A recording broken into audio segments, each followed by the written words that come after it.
सगळेजण म्हणतात compounding is the eighth wonder of the world, पण ते सोप्या भाषेत नेमकं कसं समजून घ्यायचं? खरं तर लहानपणी ऐकलेल्या गोष्टींमध्ये खूप साऱ्या शिकवणी दडलेल्या असतात, पण आपण त्यांना फक्त कथा म्हणून ऐकतो, त्यांचं रिअल लाईफ ऍप्लिकेशन समजून घेत नाही.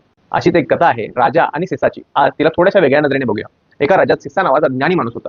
त्याने चेस नावाचा खेळ तयार केला आणि हा खेळ घेऊन तो राजाकडे गेला. राजा खूप खुश झाला आणि म्हणाला, बोल तुला काय बक्षीस हवंय? सिसा म्हणाला, महाराज मला फार काही नको.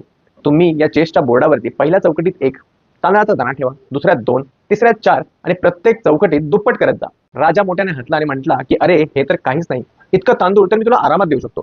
सुरुवातीच्या काही चौकटी एफर्टलेस गेल्या, 2, 4, 8. राजाला वाटलं ही तर अगदी छोटीशी मागणी आहे, पण जसजसा बोर्ड पुढे गेला तशी वाढ अचानक प्रचंड होऊ लागली. 20-25व्या चौकटीपर्यंत पोहोचता पोहोचता राज्यातील कोठारे रिकामे होताना दिसले आणि शेवटच्या चौकटीपर्यंत तर संपूर्ण राज्याचं धान्य अपुरं पडलं.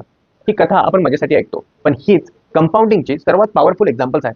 सुरुवातीला वाढ खूप छोटी दिसते, अगदी चिल्लरही वाटू शकते आणि आपण लगेच म्हणतो की काय यार काही फायदाच होत नाही. पण खरी जादू कुठं असते माहितीये? जिथे चौकटी वाढतात आणि तिथेच वाढ वेगाने व्हायला लागते.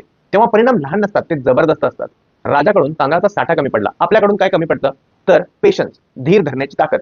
कारण कंपाऊंडिंग सुरुवातीला अजिबात दिसत नाही, ते थोडं थांबून राहिल्यावरच आपली ताकद दाखवते. रक्कम लहान असो किंवा मोठी, लवकर सुरू करा, सातत्य ठेवा आणि शेवटच्या चौकटीतील रिझल्ट पाहून थक्क व्हायला तयार राहा. आणि अशाच कॉन्टेंटसाठी फॉलो करा अर्थमार्ग, तुमच्या पैशाचा योग्य मार्ग.